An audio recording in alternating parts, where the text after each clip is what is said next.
어, 연수 학생, 우리 어제 며칠이었죠? 18일이요. 5월 18일이었죠? 네. 5월 18일이 혹시 어떤 날인 줄 알아요? 5.18이요. 네, 5.18 민주항쟁입니다. 우리나라가 뼈아프게 피를 토해내면서까지 민주주의를 어떻게 했죠? 얻어냈죠. 하지만 아직까지도 민주주의를 얻어내지 못한 나라가 있어요. 우리나라와 비슷한 역사를 함께하고 있는 미얀마 군부 쿠데타 한번 수업 나가보도록 하겠습니다. 자, 미얀마에서는요, 2021년 2월 1일 군부에서 쿠데타가 일어나서 이제 민정이 끝이 났어요. 그래서 이 내용을 우리가 칼럼을 통해 가지고 확인해 볼 수가 있는데, 칼럼을 우리 연수 학생이 선생님이랑 첫 수업이잖아요. 이 칼럼을 한번 읽어볼 건데, 개요를 잠깐 읽어볼게요. 개요는 어떻게 읽냐? 선생님이랑 수업할 때는 항상 허리랑 목 일자로 펴줘야 돼요. 일자로 핀 상태에서 어떻게 해야 되죠? 시선은 45도로 목 꺾이지 않게 한번 읽어봅니다. 읽어보겠습니다. 2021년 2월 1일 미얀마의 군부가 쿠데타를 일으켰다. 이에 항거하는 시민들에 대한 군부의 암시와 통제 및 진압 투입은 날로 격화됐다. 시위대를 향한 동경의 조준 사격이 이루어지면서 부상자와 사망자가 속출하기 시작했다. 이에 시민들은 스스로 무장하고 소수민족 무장단체와도 연합해 저항하는 등 미얀마 쿠데타 사태는 점점 내전의 양상을 띠려하고 있다. 네, 잘 읽어주었습니다. 지금 우리가 활자로 봤을 때는 그렇게 심각성이 크게 와닿지 않을 것이에요. 여러분들 보게 되면은요, 군부가 한마디로 군대로 이루어진 정부라는 건데, 군부가 지금 우리 일반 시민들을 어떻게 하고 있다고요? 시위를, 네, 그렇죠. 시위를 진압하기 위해서 조준사격을 하고 있다는 거예요. 조준사격. 여러분들 게임 해봤잖아요. 스나이퍼 알죠? 스나이퍼를 국민을 죽이기 위해서 스나이퍼를 배치했다는 게 말이 됩니까? 국민을 수호하기 위해 존재하는 군대가 권력을 지키기 위해서 국민을 죽이려고 하고 있는 상황입니다. 이거에 대해서 알기 위해서는 일단 미얀마의 역사에 대해서 알아봐야 되는데, 일단 미얀마가 어디 있을까요? 우리 지도 받은 거 한번 볼까요?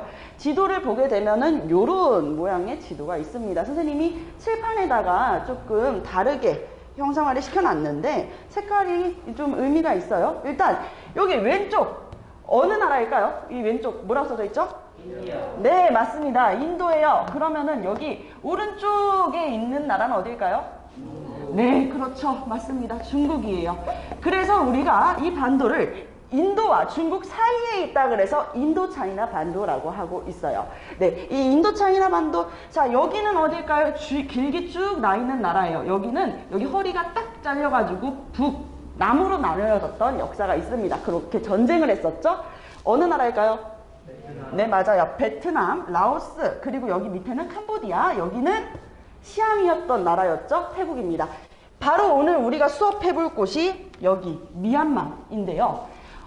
이 미얀마 설명하기 위해서는 인도를 잠깐 이야기를 해야 돼요. 인도를 300년 동안 수탈한 나라가 어느 나라였을까요? 바로 영국입니다. 인도를 300년 동안이나 영국이란 나라가 제국주의의 팽창, 어렸을 때 우리가 배웠어요. 그죠? 인도가 지배를 당하게 되면서 이 국경을 마주하고 있는 나라 미얀마도 영국의 지배를 받게 돼요. 그래서 이 미얀마라는 나라에 영국의 영향력이 닿게 되고, 여기 파란색은 어느 나라냐면은 지금 아까 얘기한 베트남, 라오스, 캄보디아는 프랑스가 식민 지배를 하게 됩니다. 그래서 이렇게 체크해 주시면 아주 좋을 것 같아요. 그럼 이 가운데에 있는 태국이라는 나라는 왜 주황색으로 하셨나요? 영국이 자, 봐봐. 왼쪽에서는 영국이 지배하고 오른쪽에서는 프랑스가 지배를 하네? 그럼 어떻게 해야 될까? 양쪽이 다 먹기기 싫으니까. 어떻게 할까?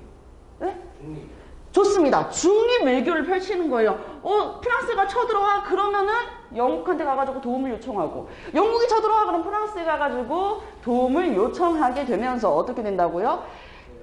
네, 아주 정말 유연한 중립 외교를 펼쳐서 땅을 떼주는 식으로, 땅을 조금 준다던가 영토를 조금 하향해 준다던가 이런 식으로 하면서 중립을 유지할 수 있게 되었습니다. 그래서 독립을 유일하게 유지한 국가가 바로 우리가 알고 있는 이 시암, 태국이라는 나라예요.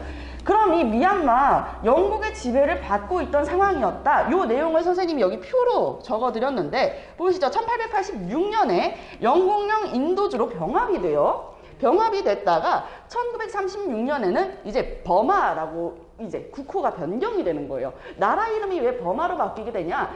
미얀마라는 나라의 인구 기준 70%가 불교를 믿는 버마족으로 형성이 되어 있어요. 그리고 나머지 30%는 정말 대박입니다. 소수민족들이 140쪽의 소수민족들이 있어요. 140명. 너무 많잖아. 나머지 30%는 다 그런 소수민족으로 되어 있다는 거야. 뭐가 있겠어요? 서로 다툼, 분쟁이 있을 수밖에 없죠. 믿는 종교도 다르고요. 식습관, 문화들도 다 다르고요. 그런 분쟁들이 있는 상태였지만 나라 이름은 어쨌든 버마족이 훨씬 더 많으니까 버마로 바꾼다 해가지고 영국령 버마로 변경이 돼요. 그리고 나서 일본이 태평양 전쟁 한참 할 때거든요. 태평양 전쟁을 하면서 일본이 이 미얀마를 점령합니다. 그러면서 괴뢰 정부를 세워요. 처음에는 영국의 지배를 너무 받기 싫었던 미얀마 국민들도, 미얀마 사람들도 일본에 합류를 합니다. 일본에 합류를 해가지고 영국을 몰아내려고 했었는데 점점 일본의 수탈이 더 심해지는 거야. 결국에는 어떻게 됐을까? 45년 일본 패망이라고 선생님이 적었죠. 그렇죠. 히로시마의 리틀보이 그리고 나가사키의 뺀맨 두 방 딱 맞고 정신 차리거든요. 그러면서 패망하잖아요. 패망하고 나서부터는 다시 영국령에 병합이 돼요. 병합이 될 때 이때 민족의 영웅이라고 추앙받는 이 아웅산이라는 사람이 영국 런던에 가가지고 이야기를 합니다. 우리 독립시켜달라. 언제까지 영국에 식민지로 있게 할 거냐라고 이야기를 하면서 독립을 이야기를 하게 돼요. 그 사람이 바로 여러분들 아웅산이라는 사람입니다. 아웅산은요 군인이에요. 그리고 이 시기에는 일본으로 가가지고 30명의 동지와 함께 일본으로 가가지고 군사 훈련을 받아요. 그래서 처음에는 일본 쪽에 일본과 함세를 하지만 나중에서는 다시 일본을 몰아내기 위해 영국과 함께 힘을 합친다라고 설명을 드렸던 거고요. 그래서 아웅산은 우리 버마라는 나라 하나의 독립국, 자주국으로 있고 싶다라고 하면서 영국한테 독립을 요청하고 영국에서는 그러면 알겠다. 일단은 나라다운 나라가 형성이 돼야지 너네들이 독립할 수 있을 거 아니냐? 그러면 일단 독립 확정. 이 소수민족 문제는 어떻게 할 거냐? 소수민족 문제가 말이 아니었어. 왜냐면 이때 영국이 한참 식민지배했을 때 영국이 또 식민지배를 굉장히 잘해요. 인도를 괜히 300년 동안 수탈한 게 아니거든요. 괜히 무굴 제국을 멸망시킨 게 아니거든요. 어떻게 하냐면 분할 정책을 세웁니다. 분할 정책이 무엇이냐면 민족들 간 싸우게 하는 거야. 정신없게 싸우게 하는 거지. 버마족이 다수라 그랬잖아요. 이 버마족한테는 엄청나게 막 세금을 내게 한다든지 불평등하고 불합리한 일들을 시키면서 소수민족들한테는 특혜를 주는 거야. 특히 이 로힝야족한테는 엄청난 수혜를 줍니다. 그리고 로힝야족 자체는 방글라데시라는 나라의 사람들인데 이 사람들을 미얀마로 이주시키거든요. 그러니까 이 로힝야족은 갑자기 미얀마에서 자리를 하나 준다네?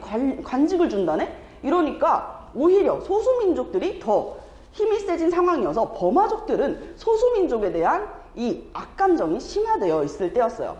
그래서 이 버마족과 소수민족 간의 대립이 있었을 때 우리 아웅산은 팔롱협정을 맺습니다.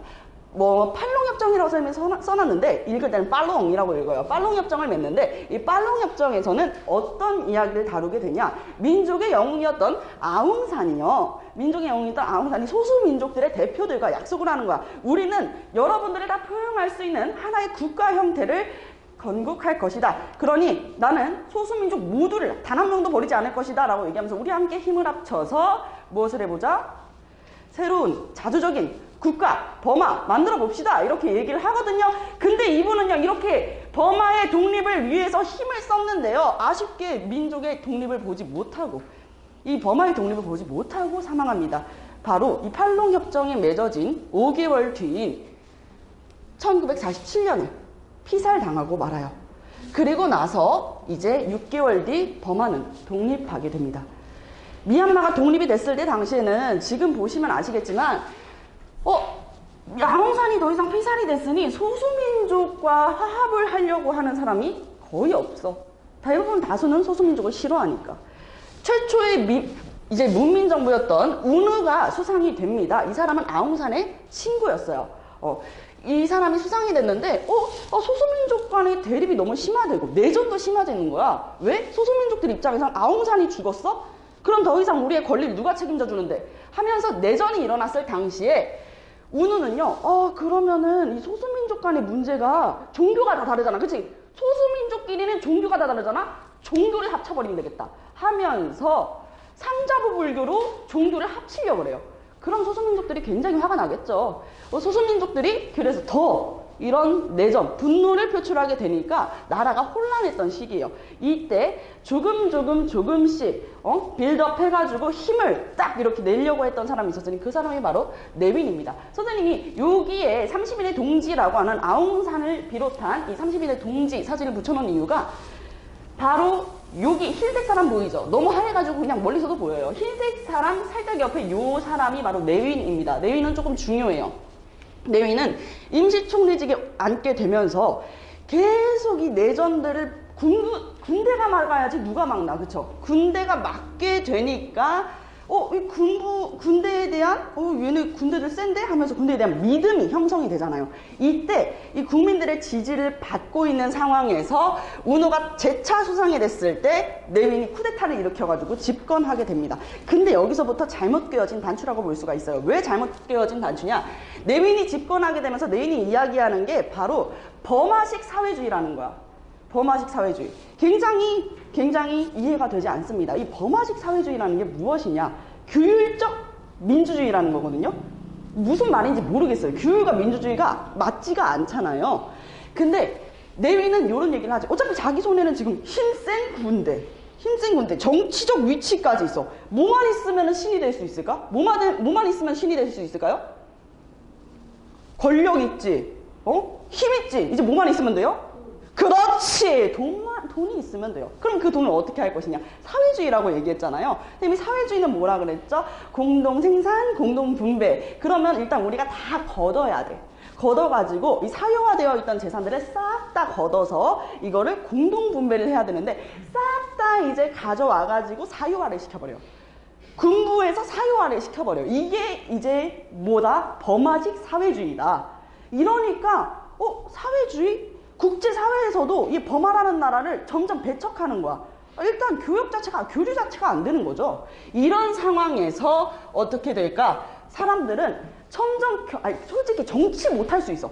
그래, 정치 못하고 외교 못할 수 있는데 경제를 못하는 사람은 안 돼. 사람들이 계속 못 먹고 못 사니까 이 양곤은 지역이에요. 굉장히 우리나라로 치면 서울대학교, 양곤대학교 학생들이 시위를 일으킵니다. 시위를 일으킨 게 바로 8888 항쟁인데 선생님이 왜 여기에 뜬금없이 아웅산까지는 민족의 영웅이니까 알겠어. 왜 저 여자는 누구야?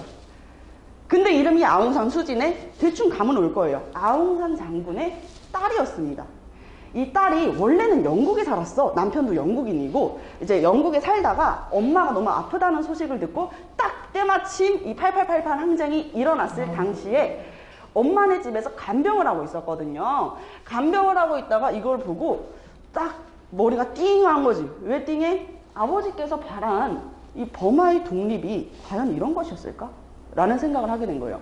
그러면서 이제 이 8888 항쟁에서 아웅산 수치가 이제 민주운동을 같이 하게 되면서 사람들이 민족의 영웅 아웅산의 딸 민족의 지도자가 등장했다라고 하면서 따르기 시작하는 거야. 당시에 이제 민주주의를 지향했었던 민주주의 민족동맹이라 그래가지고 NLD당이 있어요. 이 NLD당의 대표로 수항하게 됩니다. 그러면서 이 8888 항쟁 굉장히 잘 되고 있었어요. 그러다가 이 소마웅이라는 또 신군부 세력이 쿠데타를 일으켜가지고 이 8888 항쟁을 또 진압하게 됩니다. 너무 안타깝죠? 우리나라 역사를 보는 것 같지 않나요? 진압하게 되고 그럼에도 불구하고 이 1989년부터는 이제 버마라는 이름으로 불리지 않고 나라 이름이 미얀마로 바뀌게 돼요. 미얀마로 바뀌게 되면서 거기에다가 이제 총선을 하게 됐는데 수지가 있는 민주주의 민족동맹이 승리를 한 거예요. 심지어 80%를 채웠어요. 근데 이걸 무효라고 엎어버리는 군부 세력들 이렇게 얘기하면서 수지를 가택 연금을 시킵니다. 집 밖으로 나가지 못하게 하는 거야. 근데 군부 입장에서 그냥 죽여버리면 되지 왜 살려나요? 군부도 여긴 절대 영역이야. 아웅산은 민족의 영웅이기 때문에 함부로 할 수가 없어.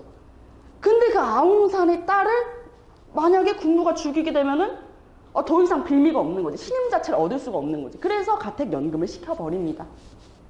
그러다가 이제 탄슈회라는 사람이 집권하게 되는데 이분도 굉장하신 분이에요. 경제를 굉장히 못 살리십니다. 오히려 유류세를 올려가지고 살기 힘든 나라로 만들어요. 진짜 실제 유엔에서 1987년 기준 세계에서 가장 못 사는 나라로 미얀마를 지정했어요. 결국에는 승려들이 먼저 나서가지고 아까 얘기했지만 우리 미얀마는 대체적으로 70%가 버마족이라고 그랬죠. 이 버마족은 불교를 국교화했었다. 그래서 승려들이 먼저 나서가지고 혁명을 일으킨 거야. 이 승려들이 입고 있는 옷들이 자줏빛이에요. 되게 자줏빛? 엄청 이제 진한 빨간색, 우리 의자 색깔 약간 비슷한 요런 색깔인데 우리 이런 색 뭐라 그럽니까? 샤프론이라고 그러잖아요. 샤프란 들어봤죠? 그래서 샤프론 혁명이라고 부릅니다. 승려들의 옷 색깔을 형상화해가지고 샤프론 혁명이 일어났다. 이 샤프론 혁명이 일어나니까 안 되겠다. 개헌하자. 근데 이 개헌도 군부 입맛에 맞춰가지고 개헌을 해. 여기에 선생님이 아직도 기억나는 가장 어이없는 헌법을 개정했다 그래서 개헌이거든요. 가장 어이없는 개헌된 헌법 첫 번째, 외국인과 결혼한 자는 대통령이 될 수 없다. 근데 아까 얘기했잖아요. 외국인과 결혼한 사람 수지라고 영국인 남편과 결혼했었다고 얘기했잖아요. 그러니까 수지가 대통령이 될 수 없게 미리 이렇게 깔아놓은 거죠. 그리고 그럼에도 불구하고 사람들은 계속 민주주의를 갈망하게 되고 민주주의 민족동맹에 힘을 실어주게 됩니다. 보궐선거에서 우리 민주주의 민족동맹 NLD당이 승리하게 되고 이후에는 총선에서도 이제 승리하게 되면서 국가 고문이 돼요. 국가 고문은 대통령은 아니에요. 대통령이 뽑아주는 사람이에요. 원로 국회의원인 거예요. 수지가 이제 국가 고문이 됐는데 여기에서 문제가 발생하는 것이죠. 수지는 사실 이 8888 항쟁에 참여해가지고 나라의 민주주의를 위해서 힘썼다는 이유로 굉장히 많은 평화상을 받게 되거든요. 국제사회에서. 노벨 평화상을 받았다는 이야기도 한 번씩은 들어봤을 거예요. 근데 이 사태가 벌어지는 것이지. 아까 선생님이 소수민족 이야기를 왜 했냐면 이 영국이 분할 정치를 하기 위해서 민족끼리 분열되는 것을 원해서 로힝야족한테 굉장히 많은 힘을 실어줬었다 그랬잖아요. 그래서 버마족들, 국민의 70%를 이루던 버마족들은 로힝야족을 굉장히 싫어해요. 근데 군부가 이번에는 신의 한 수를 딱 둔 거지. 더 이상 이렇게 놔뒀다가는 수지 안 되겠다. 그렇다고 죽일 순 없고 신의 한 수, 로힝야족을 학살합니다. 애고 어른이고 다 죽여요. 어린 아이는요 그냥 다 잡아다가 여자면은 겁탈해가지고 죽여버립니다. 이게 말이 안 되잖아. 그러면은 이거를 우리 수지는 어떻게 해야 돼? 탄압을 해야죠. 막아야죠. 어떻게든 대책을 세워야 될 거 아니야. 근데 그렇게 되면은 국민의 지지는 받을 수가 없는 것이죠. 왜? 국민들은 이 로힝야족을 싫어하니까. 그렇다고 이걸 가만히 손 떼고 놔둬요? 그럼 안 되죠. 국제사회의 지지를 못 받게 되는 거예요. 이 미얀마라는 나라 미국이 굉장히 많이 지원했었거든요. 오바마 때도 그렇고. 그러면 이거 로힝야족 손대고 있으면은 국제사회의 지지를 못 받게 되는데 어떻게 했을까? 내가 만약에 수지라면 어떻게 했을까? 우리 희진 학생은 어떻게 했을 것 같아요? 둘 중에 하나를 포기해야 돼요. 국민의 지지, 국제사회의 지지. 뭘 포기할 것 같아요?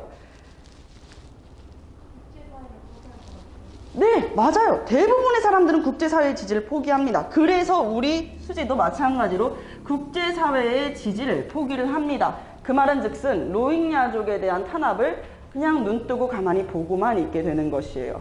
그렇게 되다 보니 국제사회에서는 야, 너 상 다시 내놔! 평화상 다시 내놔! 이렇게 하고 나 더 이상 미얀마 지원 안 할 거야 라고 선을 긋게 되거든요. 이때 수지는 왼쪽 날개를 잃은 거야. 여기 왼쪽이니까. 왼쪽 내 기준이구나. 왼쪽 날개를 잃게 된 거예요. 그리고 나서 수지가 힘이 빠져 있었던 당시에 한 번 더 총선이 있었는데 이때도 NLD가 압승하게 되거든요. 90% 이상이 NLD 당을 근데 이거는 부정선거라는 이야기도 있어요. 아무래도 수치 입장에서는 겁이 났을 수도 있죠. 근데 이 총선이 부정선거라고 하면서 일어난 쿠데타가 지금 2021년 2월 1일에 있었던 미얀마 군부 쿠데타입니다. 그러면서 수치를 다시 가택 연금시키고 지금은 형량이 약 100년 넘게 나올 수도 있다라는 이야기가 나왔는데 지금 정확하게는 9년 정도가 나왔어요. 그래서 지금은 징역을 살고 있습니다. 그리고 나라의 대통령이었던 윈민 대통령도 가택연금을 당한 상태예요. 여러분, 근데 이렇게 끝이 아니야. 선생님이 아까 5.18 얘기하면서 이야기가 끝났잖아요. 지금 미얀마의 역사를 선생님이 표로 정리를 해봤는데 보면 사람들은 계속 쉬지 않고 민주주의를 위해서, 민주를 위해서, 나라의 주권을 국민이 갖기 위해서 끊임없이 싸워왔습니다. 계속해서 지금도 싸우고 있어요. 그러면서 작년 3월 달에 뉴스가 한 편 이제 나왔는데 추리한 이 추리링 바지를 입은 아주머니 한 분이 이렇게 막 헐레벌떡 나와가지고 빨래를 이렇게 걷고 있는데 가슴에 푸슉 하고 총알이 막혀. 그러면서 쓰러져가지고 죽은 거야. 이게 지금 미얀마 상황이에요. 근데 사람들이 한마음 한곳으로 다 모여가지고 하는 말이 한국의 우리나라 상황을 제발 좀 알려달라라고 얘기를 했다는 거 아니야. 그 영상을 보고 선생님도 생각을 굉장히 많이 했어요. 한국에게 제발 우리가 강력하게 민주를 원한다는 거, 강력하게 자유를 원한다는 걸 알려달라라고 이야기를 했습니다. 우리나라도 2번의 군사 정변을 겪었어요. 하지만 우리는 지금 너무나도 편안하게 살고 있잖아요. 우린 민주주의를 일으켜냈습니다. 그런데 그러지 못한, 아직까지 자유를 위해서 싸우는 나라가 있어요. 여러분들의 생각은 어떠신가요? 우리나라가 이 미얀마를 도와줄 수 있다면 어떤 방법이 있다고 생각을 하시나요? 그리고 이 미얀마 3차 쿠데타를 주도했었던 미나웅 훌라잉이라는 사람은 시진핑 주석의 엄청난 지지를 받고 있는 인물이에요. 즉슨 미얀마 군부는 중국의 지지를 받고 있다라고 보시면 될 것 같습니다. 만약에 여러분들이라면은 어떻게 하시겠습니까? 미얀마를 당연히 도와줘야 된다. 당연한 얘기겠죠. 근데 어떻게? 한번 생각을 해보고 400자 원고지 선생님이 나눠드릴 텐데 여기에 미얀마를 도와줘야 한다, 도와주지 말아야 한다, 자신의 생각과 그 근거까지 작성을 해주시면 되겠습니다. 수업은 이렇게 이제 끝이 나고요. 그리고 이제 친구